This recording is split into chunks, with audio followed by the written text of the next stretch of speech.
Hello, I love you, won't you tell me your name? Liam, the Aquarian.tv at your service to talk about this new moon in Gemini, May 30th, 2022. It is good to be with you. Let me get a better angle. The moon and the sun come together. Newness. With the new moon in the sign of Gemini, the twins, the first air sign, which is changing air. It's because it's mutable. It's a sign that changes with the seasons. It moves us from spring into summer. It is taking something from the springboard into the light. Through the mental, communicative process, relationship that we have with our voice in our head. Geminis are known to have specifically 2 voices in their head. Living in the world of duplicity, huh? Watch it, it's the sign of the trickster. I believe Loki, the Norse god, is Mercury. It's the trickster because it pops up very rarely. Always close to the sun. It is the closest to the sun. It's the messenger to the god. So there we have that theme of communication, messages, Mercury, the messenger.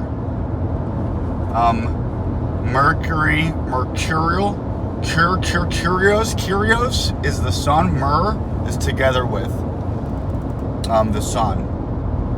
It can also be the small guy behind the curtain in the Wizard of Oz, who's pulling all the cranks and stuff. So that's in our own mind. So we want to go and control that, marry that together with our heart, the Leo, the lion, our soul. Like the Tin Man was looking for oil. That has to do with the soul and the spirit kind of together. The oil, the holy chrism that goes up our spine mainly. Get on. Which has to do with Caduceus, which is held by Mercury, or Thoth in ancient Egypt, who we get the word thought from, because we're in the world of thought. And the world of thought is more spiritual than the world of the material. We want to marry them and bring heaven on earth, and the gateway of the pillars of Mercury, of Gemini, the Gemini glyph. It's an entry into ultimately the womb of Cancer to be born into the heavenly realm, which is eternal. And we do it in the flesh, married together with our will, which is being expanded upon. The theme of our willpower, our power to will, our spark of passion, desire, a vocation towards something that calls for bravery of soul, a life in the spirit, meaning trying to be conscious. Consciousness is light. When we have the light of the sun, what we're conscious about on the collective, because it's there for everybody in Gemini, conscious of the voice in our head, that how we talk to ourselves is being replanted. And we can reach through the gate and put on and relate to, bring in a voice that is open to love, to being nurtured, South Node Scorpio. Being vulnerable,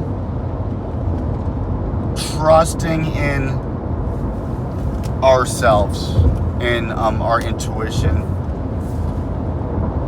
purifying our desires through mental discipline. Squaring Saturn in Aquarius is what Mercury, the ruler of Gemini season that we're in, is coming back retrograde in Taurus, fixed Earth, resources, money, health, wealth, coming into tension with Saturn, the hierarchy, the mastermind in Aquarius of the masses on a mental collective level. So that could very much be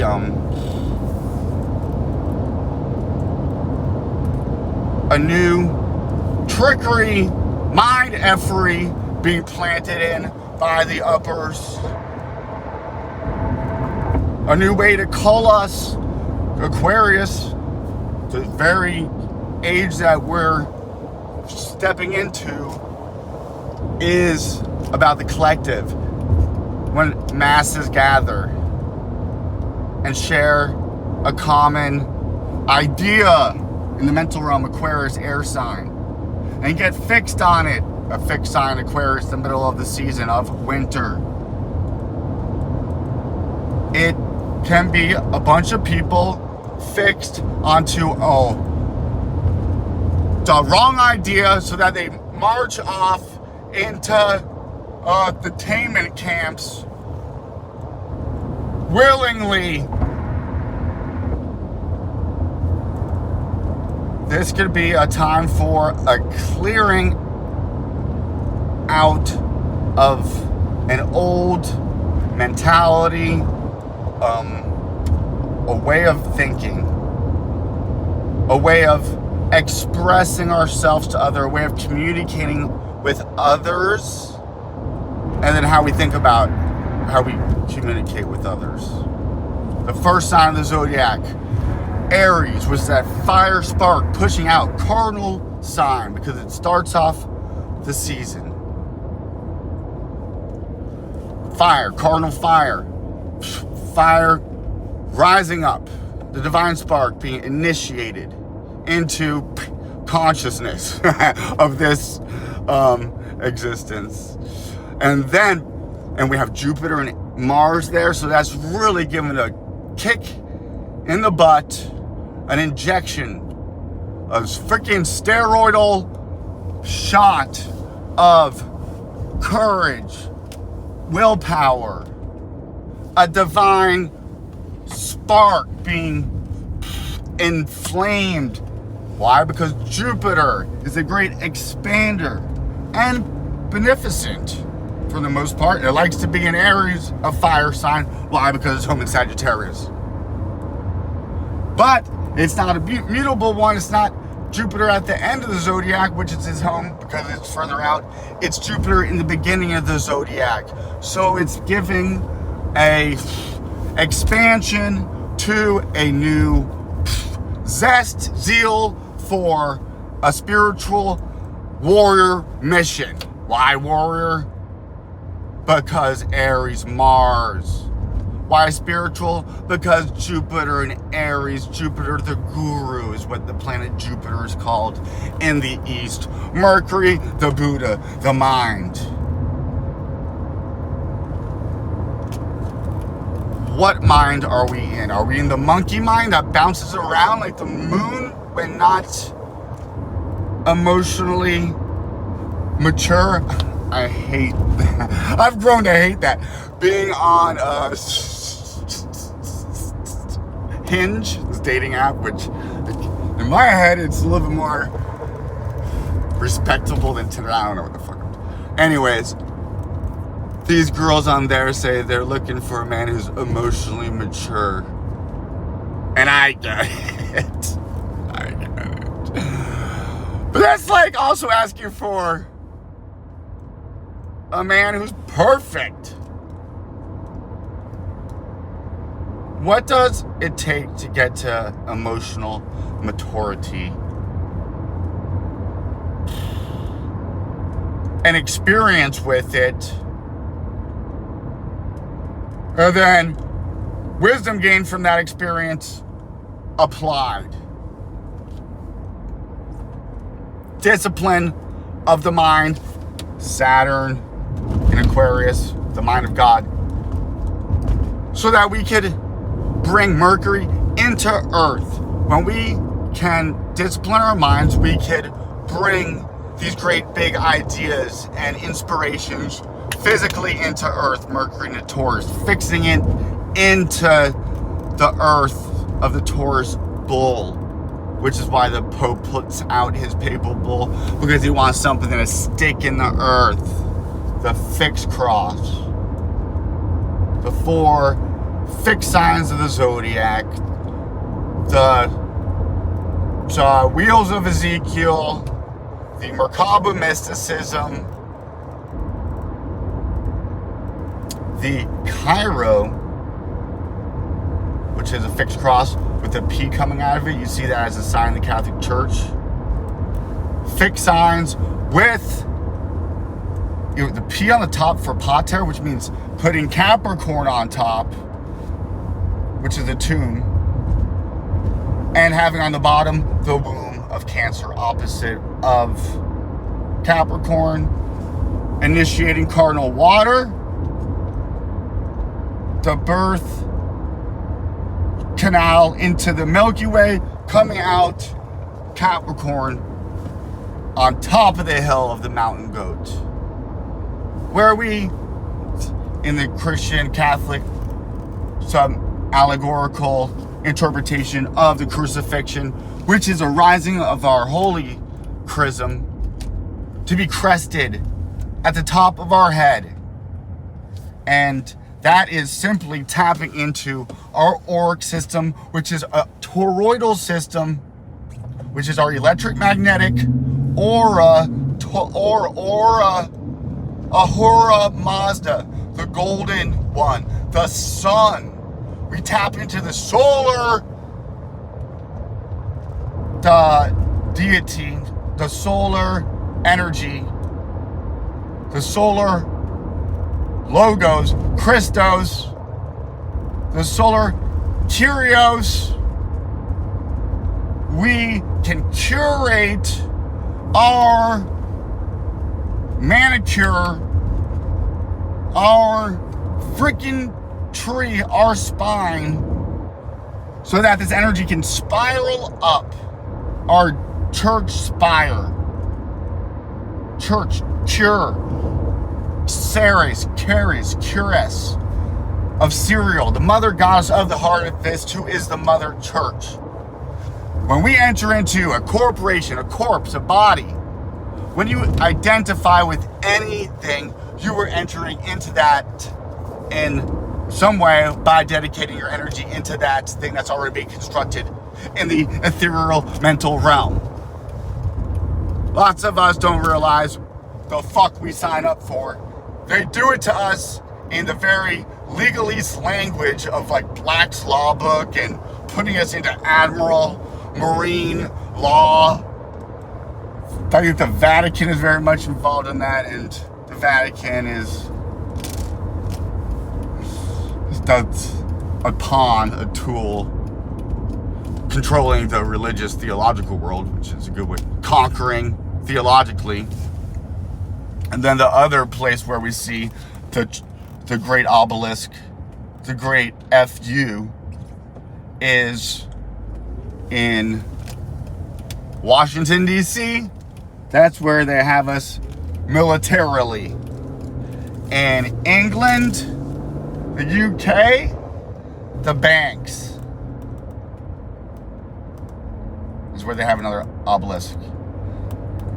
And in Rome, because we're all trying to mock Egypt. See it on our dollar bills. But Egypt, I think, got a lot of their stuff from the East. They say it so. Anyways, so Thoth in Egypt is the great scribe of the gods. Again, relating to our mental process and the ability to record it and take in information and then push it out, get it out, communicate it, be a gateway, a conduit. This is a good time to start a new marketing scheme or just to go and do marketing. And it might be received with a fresh new set of eyes. Maybe something you've been working on before. Maybe going back to something, Mercury retrograde, revisiting it, and then remarketing it. All right, my loves, we'll keep this to a reasonable length of time. I thank you for those few but faithful who tune in. Put your faith in yourself. You can do it. Jupiter and Aries, that's like very much a coach. Honestly, it's like, you can do it. So get in there, champ. You could do it. What you came here to do. You know, final thoughts. We have this idea of reincarnation as being born into the future. When we enter into space, we enter into time, and they are relative. And that's what the physical, perhaps mental realm exists in. The world of a changing, of birth and death. When we're born into death. When we die, we're born into eternal life. But we don't. My shirt. We don't. We could be born back in the same timeline in life. You could literally live this life over again. And you very well may have already lived this life before. Perhaps this is what deja vu is a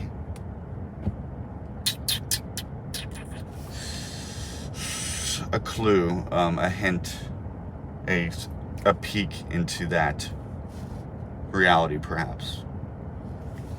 It's almost like the Groundhog Day movie.